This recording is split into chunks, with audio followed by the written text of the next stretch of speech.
Boa noite, bem-vindo ao nosso estudo bíblico virtual. É um prazer estar de novo com você nesta noite.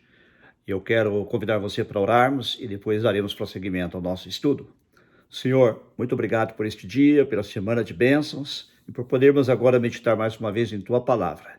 Te pedimos que fales aos nossos corações, agora através da exposição da Tua palavra, que ela possa nos trazer luz, entendimento e que nós possamos, Senhor, ser firmados na Tua palavra, construir a casa da nossa vida sobre o fundamento sólido da Tua palavra e Te seguir e servir em lealdade e amor todos os dias da nossa vida.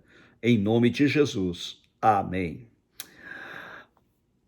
Eu disse semana passada que hoje já passaremos a estudar o livro de Êxodo e possivelmente também o livro de Levítico, porém nesta semana me chegaram algumas perguntas e tive que adiar mais uma semana então para começarmos a estudar o livro de Êxodo. A pergunta que me chegou foi sobre o relacionamento de Jesus, Gênesis e o dilúvio. Então eu quero falar sobre este tema nesta noite: Jesus, Gênesis e o dilúvio. Também me foi feita uma pergunta especificamente com relação aos jovens da nossa igreja. A pergunta é a seguinte: se os jovens tivessem somente o livro de Gênesis, o que eles precisariam saber para se converter dos seus maus caminhos, seguir a Jesus e fazer discípulos? Eu vou procurar responder esta pergunta dentro do tema geral. Primeiro, vamos começar então com a pergunta dos nossos jovens. Eu quero dizer que muitos de vocês, eu sei, vivem em lares não cristãos, seus pais não são cristãos, mas eu quero encorajar você a seguir firmemente a Jesus. O apóstolo João disse: jovens, eu lhes escrevi porque vocês são fortes e já venceram o maligno. Eu também, quando me converti, era jovem. Deus me deu graça e força para permanecer firme nos caminhos de Jesus. E eu quero dizer para você que é perfeitamente possível permanecer firme e seguir a Jesus todos os dias da sua vida. Haverá lutas, haverá tribulações, haverá dificuldades, mas é o próprio Senhor que nos garante nos levar de vitória em vitória até a vitória final em Cristo Jesus. Não desista, jovem. Também convide seus pais para assistir os estudos bíblicos com você, e se eles fizerem perguntas, anote as perguntas, mande para mim e nós vamos procurar responder também à medida do possível, tá bem? Deus te abençoe. Respondendo a esta pergunta, se tivéssemos só o livro de Gênesis, como eu já disse antes, o livro de Gênesis por si só, ele não contém todas as doutrinas da Bíblia em forma extensa ou em forma final, mas ele nos dá várias dicas, e ele introduz várias das doutrinas da Bíblia. Se eu só tivesse o livro de Gênesis, como é que eu poderia saber a respeito de Jesus? Este conhecimento, evidentemente, não seria um conhecimento amplo, mas eu vou retomar algumas das coisas que já falamos aqui ao longo deste estudo. Por exemplo, nós temos Gênesis capítulo 3, versículo 15, onde logo depois que o homem e a mulher pecam, Deus diz à serpente: olha, eu vou fazer com que a semente da mulher pise a sua cabeça, a cabeça da serpente. Isso está em Gênesis 3,15, lembrando. E você vai ferir o calcanhar dele. Jesus está referenciado aqui nesta passagem, que é uma passagem profética, uma profecia messiânica, uma profecia a respeito do Messias. Esta semente, este descendente da mulher, seria o Senhor Jesus Cristo, que mais tarde vem, derrota Satanás da cruz e que depois, mais no final, quando ele regressar, também nos dará o privilégio de, junto com ele, esmagar a cabeça da serpente. Depois nós vemos também Gênesis 3:21, alguns versículos depois, após o homem ter pecado. Quando eu digo homem, humanidade, homem e mulher, o primeiro casal, eles ficaram envergonhados, estavam nus, cozeram folhas de figueiras para si, mas Deus matou um animal e os vestiu com as peles daquele animal, ou animais, mostrando já a necessidade de um sacrifício em lugar do pecador. Ou o pecador morre pelo seu pecado, ou alguém morre no seu lugar. No caso, um animal é sacrificado, e nós vamos ver estes sacrifícios sendo repetidos, tanto no livro de Gênesis, como especialmente a partir de Êxodo e Levítico, onde há toda uma simbologia, tipologia nesses sacrifícios que também apontam para o sacrifício de Jesus. Mais tarde nós encontramos em Gênesis 6 o dilúvio. Eu vou falar um pouco mais sobre o dilúvio daqui a pouco, já que o nosso tema é Jesus, Gênesis e o dilúvio. Mas preste atenção, ali no dilúvio, Deus ordenou a Noé e sua família, que junto com alguns animais, entrassem na arca. A arca, então, é a arca da salvação. A arca de Noé foi a arca através da qual eles foram salvos. E eu quero mostrar para você alguns paralelos entre a arca e Jesus. Olha que interessante. A arca é um tipo de Jesus, uma figura de Jesus. Não é? Tipo quer dizer um evento, objeto ou pessoa que aponta para um cumprimento no futuro. Então, a arca, em vários sentidos, ela tipifica Jesus. Em vários sentidos, ela é uma figura de Jesus. Ao entrar na arca, Noé assegurou a salvação de si mesmo e da sua família. Quando nós entramos em Jesus, por assim dizer, através da fé, nós também asseguramos a nossa sobrevivência espiritual, a nossa salvação espiritual, a vida eterna com Cristo. Jesus diz: eu sou a porta, quem entrar por mim entrará, sairá e achará pastagens. Quando o mundo estava para ser destruído, Deus falou para Noé, Noé, entre na arca. Da mesma maneira, Jesus hoje nos convida a vir a ele. Ele fala: venham a mim, todos estão cansados e sobrecarregados, e eu os aliviarei. E ao entrarem na arca, Noé e sua família encontraram refúgio, encontraram consolo. Quando todo mundo à sua volta estava sendo destruído, eles estavam seguros e ali tinha um consolo da presença de Deus. E além da proteção de Deus, quando nós recebemos a Jesus como nosso Salvador, Deus, na pessoa do Espírito Santo, também vem morar em nós, e ele nos conforta e nos protege. Além disso, a arca tinha somente uma porta pela qual Noé e sua família poderia entrar. Da mesma maneira, Jesus disse que ele é a única porta. Eu sou a porta. Ele não disse que ele é uma das portas. Eu sou a porta. E Jesus diz até mais: eu sou o caminho. Ele é o caminho que nos leva até a porta e ele mesmo é a porta. Através dele, nós podemos adentrar a salvação. E, finalmente, depois que Noé entrou na arca junto com os seus, Deus fechou a porta. As pessoas que estavam lá de fora, que escolheram não entrar na arca, foram deixadas para ser destruídas pelo dilúvio. Hoje, nós só temos uma maneira de entrar na porta de Deus para a salvação, que é através de Jesus. Uma vez que estamos em Jesus, a porta está fechada, nós estamos seguros nele. Espero ter respondido às suas perguntas, mas ainda tenho mais algumas coisas que eu quero compartilhar com você antes de prosseguir. É que também lá em Gênesis, capítulo 12, versículos 1 a 3, Deus chama Abraão e ele diz a Abraão que faria dele uma grande nação e que nele seriam benditas todas as nações da terra. E Deus faz várias promessas a Abraão, depois a Isaac, depois a Jacó, de que um descendente seu seria aquele através de quem todas as nações do mundo seriam abençoadas. E nós sabemos que esse descendente é Jesus Cristo, nosso Senhor e Salvador. Então, mais uma vez, nós vemos Jesus de uma maneira velada, sendo revelada, mas você, para se arrepender dos seus maus caminhos, o que você precisa fazer? Você precisa fazer como Abraão, crer. A Bíblia diz que quando Abraão recebeu o chamado de Deus, dizendo: sai da sua terra, da casa de seus pais, da sua parentela, vai para a terra que eu lhe mostrarei, ele creu em Deus e isso lhe foi imputado como justiça. A única maneira de você ser salvo, de você ser justificado diante de Deus, é por crer em Jesus Cristo como seu Senhor e Salvador. As pessoas do Antigo Testamento, elas criam em esperança da vinda do Messias, dessa semente de Abraão que viria para salvar. E nós, que vivemos após a cruz de Jesus, cremos com base do fato de que Jesus morreu já pelos nossos pecados. Eles aguardavam a vinda do Messias e nós sabemos que o Messias já veio. Mas é basicamente a mesma coisa. A salvação é pela graça, como a deles também foi. A salvação é pela fé, ou seja, mediante a fé, como foi a de Abraão, de todos os personagens do Velho Testamento que morreram em fé e esperança. E nós cremos e somos salvos também pela fé em Jesus Cristo.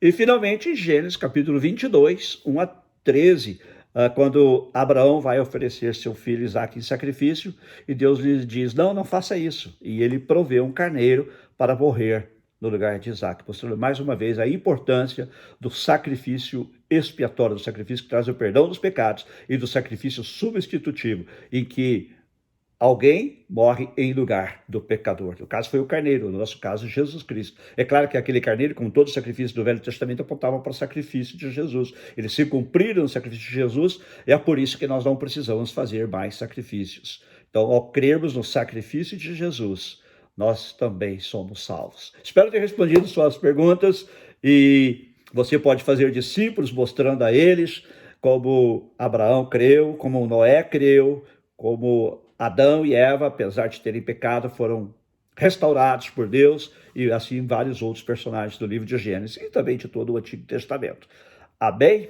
Agora eu quero tratar do nosso tema específico, Jesus, Gênesis e o dilúvio. Qual é a relação? É muito interessante nós notarmos, eu estou aqui usando meu computador para lembrar, que tenho várias notas aqui, é muito importante nós olharmos para isso. O Senhor Jesus se referiu várias vezes ao livro de Gênesis. Ele usou o livro de Gênesis como história. Jesus cria que o livro de Gênesis era um livro histórico. Os fatos que ali narraram foram fatos reais que aconteceram. E os personagens do livro de Gênesis eram personagens reais, de carne e osso, como você e eu, e várias vezes ele cita os capítulos 1 a 11 de Gênesis. É evidente que ele cita outras passagens também do livro de Gênesis, mas eu quero me ater a essa porque essas são as mais criticadas, não é? São as mais questionadas.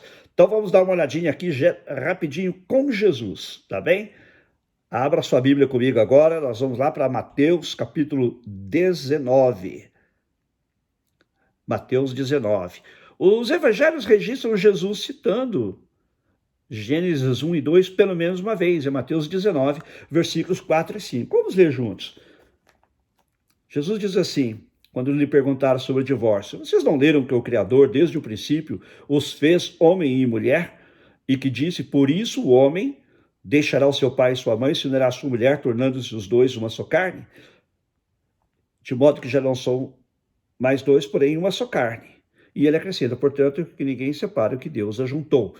Jesus, então, mostra claramente que ele cria, primeiro, na criação. Deus foi quem criou o homem e a mulher. Segundo, ele cria que Adão e Eva eram personagens históricos, reais. E ele os usa como exemplo de que Deus criou o casal homem e mulher, e ele os criou para se casarem e viverem juntos para o resto da vida, até que a morte os separe.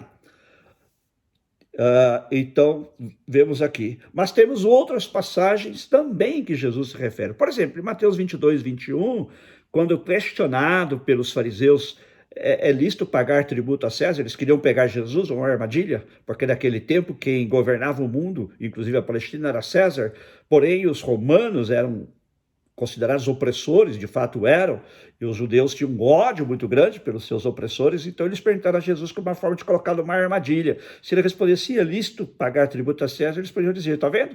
Ele é um amigo de César, ele é nosso inimigo, inimigo da nação judaica, ele está aqui defendendo César, ele é um espião entre nós. Por outro lado, se ele dissesse, não é lícito pagar tributo a César, está vendo? Ele é um rebelde contra César, e eles o entregariam aos romanos antes do tempo que Jesus mesmo havia predeterminado que ele seria entregue. Ou seja, de qualquer maneira, Jesus estava numa armadilha. Porém, ao lhe fazer esta pergunta, veja comigo aí, Mateus 22, 21, a resposta de Jesus é tremenda, não? Dizemos sempre que Salomão foi o homem mais sábio que viveu na terra. Sim, ele foi o mais sábio depois de Jesus, não é? Então, lhe perguntaram, e Jesus respondeu com uma pergunta, né? Falou, me traga aqui um denário e uma moeda daqueles dias, equivalente a um dia de trabalho, e ele perguntou, de quem é esta figura e esta inscrição que está aqui na moeda? E eles responderam, de César. Então Jesus lhes disse, deem, pois, a César o que é de César, e a Deus o que é de Deus. Então Jesus está dizendo, está vendo? Esta moeda aqui tem a imagem de César, ela representa César. Porém, você e eu, o que está implícito aqui somos a imagem de Deus. Então nós temos que dar a César o que é de César, porque o dinheiro é dele, mas devemos dar a Deus o que é de Deus. Tremenda resposta, implicitamente mostrando que nós somos criados à imagem de Deus. Agora vamos a outra passagem, em Mateus 23, 35. Jesus se refere a Abel como uma pessoa histórica, um justo, que foi um mártir da fé, o primeiro mártir da fé verdadeira. Vamos ver aqui Mateus 23, 35. Jesus diz assim: para que recaia sobre vocês todo o sangue justo derramado sobre a terra, desde o sangue do justo Abel. Abel mencionado lá em Gênesis capítulo 4, que foi morto por seu irmão Caim. Então Jesus considerou Abel como um personagem real, histórico, que viveu no passado. Mas não para aí, vamos mais adiante. Mateus 24 ainda, versículos 37 a 39. Aqui eu vou me deter um pouco mais. Vamos lá? Mateus 24, 37 a 39. Pois assim como foi nos dias de Noé, assim será também a vinda do Filho do Homem. Pois assim como nos dias anteriores ao dilúvio, comiam e bebiam, casavam e davam-se em casamento até o dia em que Noé entrou na arca, e não o perceberam até que veio o dilúvio e os levou a todos, assim será também a vinda do Filho do Homem. Então Jesus diz que os dias que antecedem a sua vinda serão semelhantes aos dias de Noé. E ele diz que nos dias anteriores a Noé, os homens comiam, bebiam, casavam e davam-se em casamento. Essas coisas em si mesmas não são pecaminosas, são coisas comuns. Tá? Porém, o que Jesus está mostrando é que as pessoas viviam em total indiferença a Deus, não prestavam atenção naquilo que realmente é importante. É óbvio que não se restringia a isso, eles também diz a Bíblia que o coração do homem era inteiramente mau, e eles praticavam muita violência, e por isso Deus trouxe o juízo sobre a terra. Mas Jesus se refere ao dilúvio aqui claramente como algo histórico e real. Ele diz, assim como foi nos dias de Noé, assim também será nos dias da vinda do Filho do Homem.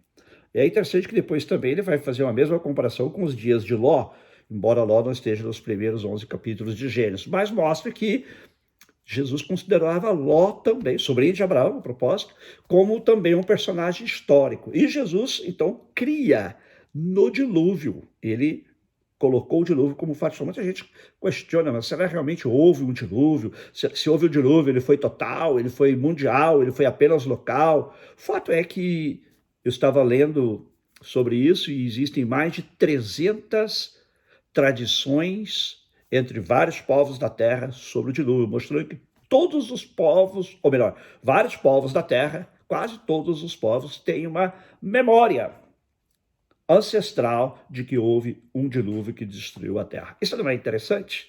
Não é uma prova em si mesmo, mas mostra, é uma evidência a favor da existência do dilúvio.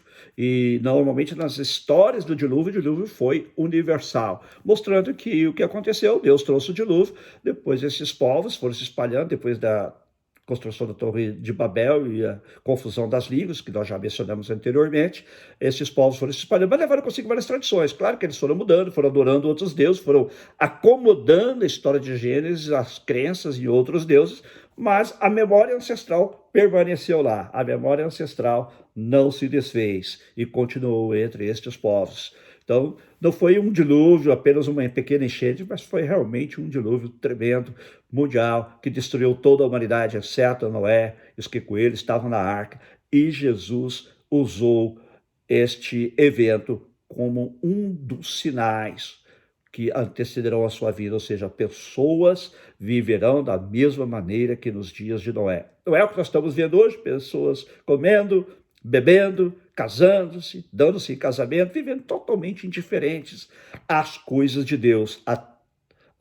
No caso de Noé e seus conterrâneos, o dilúvio os veio e os destruiu a todos, disse Jesus. Não foi alguns, foi a todos.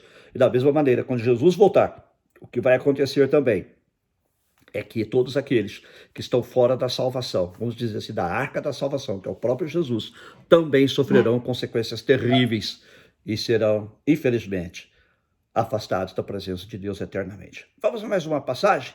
Mateus 26, 52. Quando estas passagens que eu estou citando estão todas em Mateus, mas há paralelas também em Marcos e em Lucas. Você pode depois olhar na sua Bíblia, você vai encontrar as passagens paralelas lá. Mas vamos lá, Mateus 26, 52. Quando Jesus é preso lá no jardim do Getsemane, Pedro, para defender, arranca sua espada e avança e corta a orelha do servo do sumo sacerdote. Olha o que Jesus diz a ele, Mateus 26, 52. Ele diz assim a Pedro: Coloque a espada de volta no seu lugar, pois todos que lançam mão da espada, a espada perecerão. Todos que lançam mão da espada morrerão pela espada. Jesus aqui, ele está fazendo uma referência a Gênesis 9:6, que diz que todo aquele que derramar o sangue do homem, pelo homem também seu sangue será derramado. Então, é uma referência a Gênesis 9:6, embora Jesus, neste caso, não tenha citado especificamente Noé, ou não tenha citado especificamente o livro de Gênesis, é, na verdade, uma referência ao livro de Gênesis. E vamos em frente. Agora vamos a Marcos. Mude a sua Bíblia aí para o Evangelho de Marcos e vamos lá no capítulo 13, versículo 19. Neste caso, Jesus está falando sobre a sua segunda vinda também. E ele diz que haverá uma tribulação muito grande, a chamada grande tribulação, e ele assim se refere a ela em Marcos 13, 19. Porque aqueles dias serão de tamanha tribulação, como nunca houve desde o princípio do mundo, criado por Deus até agora, e nunca, jamais haverá. Tá claro, né? Jesus está falando, o mundo foi criado por Deus, uma referência clara a Gênesis, capítulo 1 e capítulo 2. Não só a Gênesis 1:1, no princípio criou Deus os céus e a terra, mas todo o espectro da criação, indo de Gênesis 1:1 até o final do capítulo 2. Olha que coisa tremenda. Jesus, então, mais uma vez, faz uma referência a Gênesis, especialmente aos 2 primeiros capítulos, e ele está se referindo aqui a Deus criando o mundo. Vamos encontrar mais uma? Lucas 10:19. O que Jesus diz aqui em Lucas 10:19 também é muito interessante. Encontrou? Olha aqui, Jesus diz assim: quando os discípulos voltaram, Jesus havia mandado os seus discípulos a pregar o evangelho. Quando eles voltaram, eles dizem: Senhor, em teu nome, os próprios demônios se submetem a nós. Jesus lhes disse: eu vi a Satanás caindo do céu como um relâmpago. Agora no versículo 19: eis que eu dei a vocês autoridade para pisarem sobre serpentes e escorpiões e sobre todo o poder do inimigo, e nada absolutamente lhes causará dano. Jesus diz aos seus discípulos que ele lhes deu poder para pisarem sobre serpentes. Gente, lembre-se, nós vimos num dos últimos estudos quem é a serpente, é Satanás. Satanás que tomou aquela serpente no Jardim do Éden para tentar Adão e Eva, portanto aqui é uma referência a Gênesis capítulo 3.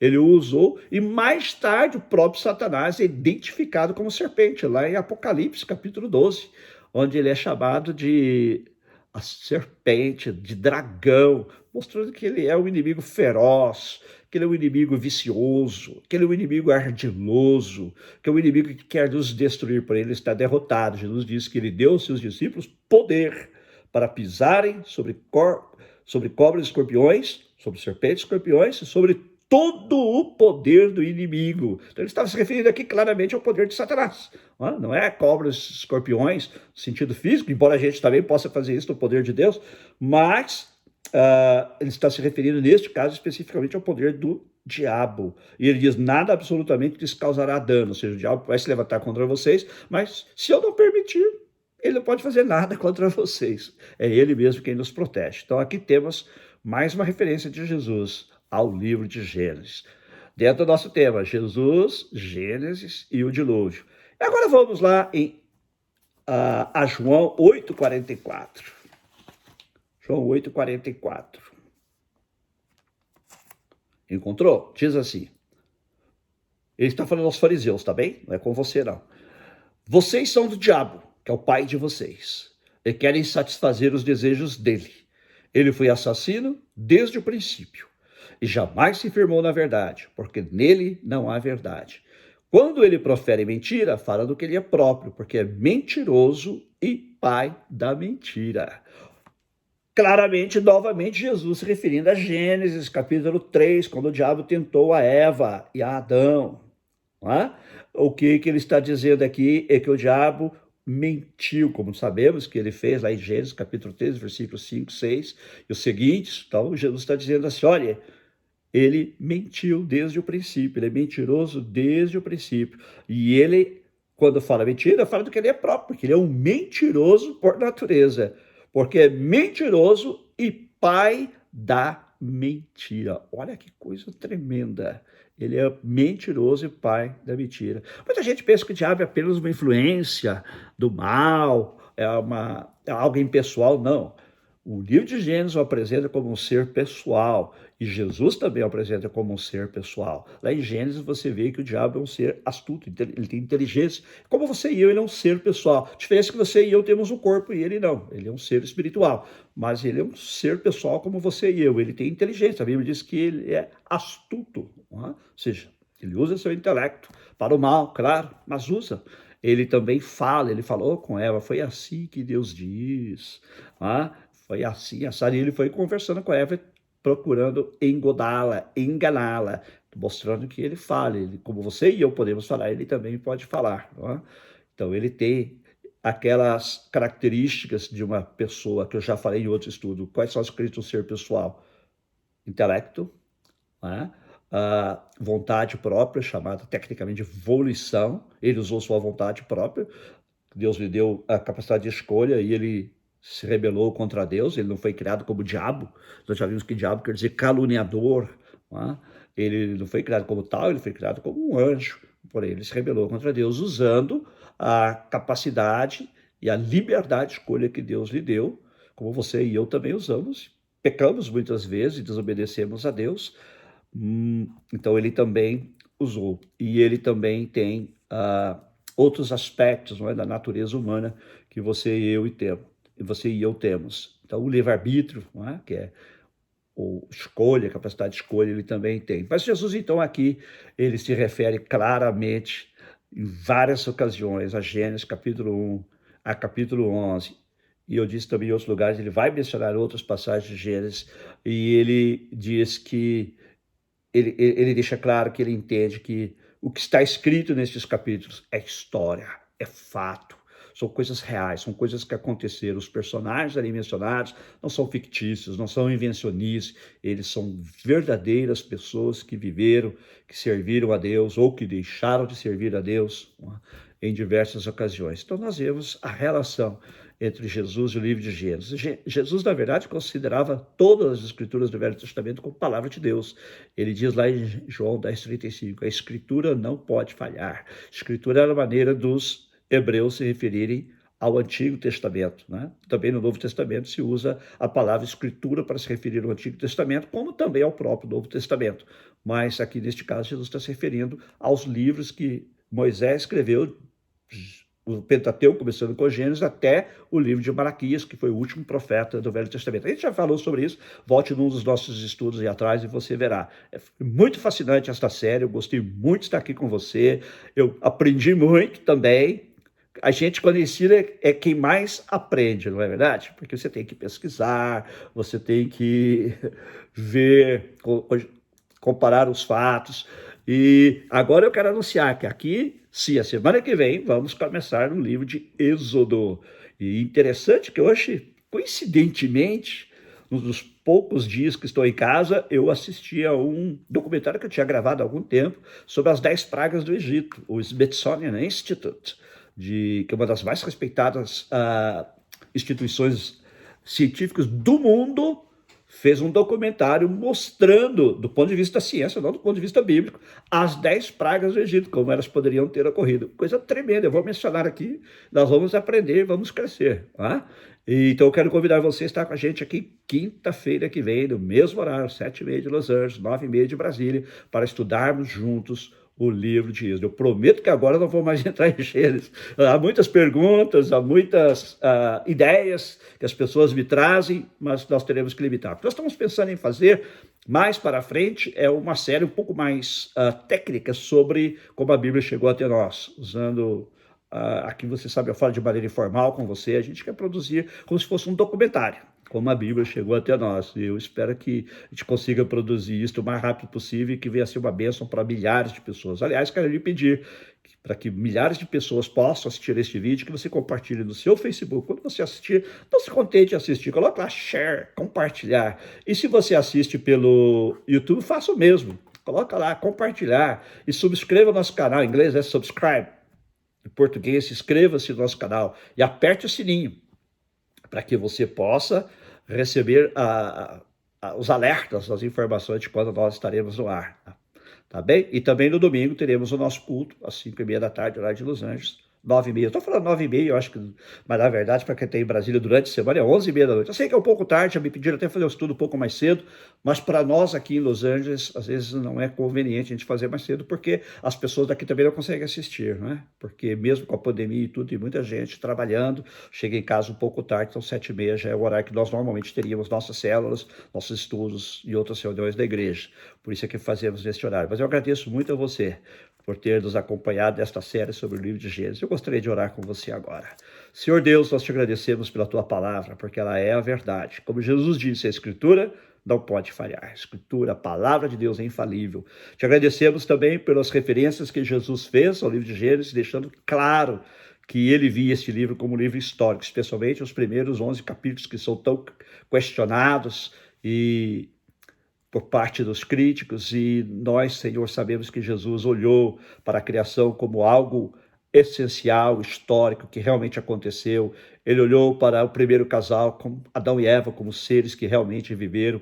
Ele via Satanás como um ser real e não algo fantástico, mítico. Ele viu Noé, ele viu o dilúvio, ele viu Abraão como seres que realmente viveram no passado e que serviram a Deus. E nós te louvamos por isso, Pai. Nós te louvamos, Senhor, e te peço que fortaleças a fé dos nossos jovens, que também fizeram essa pergunta sobre como, com o livro de Gênesis, se arrepender de seus maus caminhos, te servir e fazer outros discípulos. Te agradeço porque eles estão animados e que eles possam verdadeiramente ganhar outros jovens para ti, Senhor. E nós também oramos por todos que nos assistem. Abençoa cada vida, abençoa cada família, que a cada dia possamos crescer, Senhor, na tua graça, que a cada dia possamos crescer no teu conhecimento, possamos também, Senhor, exercitar a nossa comunhão contigo, através do estudo da tua palavra, da leitura da Bíblia, da meditação nela, e também através da prática da tua palavra na nossa vida diária. Abençoa cada família, abençoa cada vida, supra as necessidades de todos, neste momento do Covid-19, do coronavírus, da pandemia, leva teu socorro, leva o teu refúgio, leva o teu conforto, o teu consolo, Senhor. Como tu levaste lá naqueles dias a Noé e a sua família na arca, traz-nos também o teu consolo, o teu refúgio e a tua proteção a todos nós. E ajuda-nos a te servir com grande amor, porque tu nos amaste primeiro. É a nossa oração em nome de Jesus. Amém. Amém. Deus abençoe a sua vida. Foi um prazer estar com você mais uma vez. Espero nos ver então breve. Fique com o Senhor.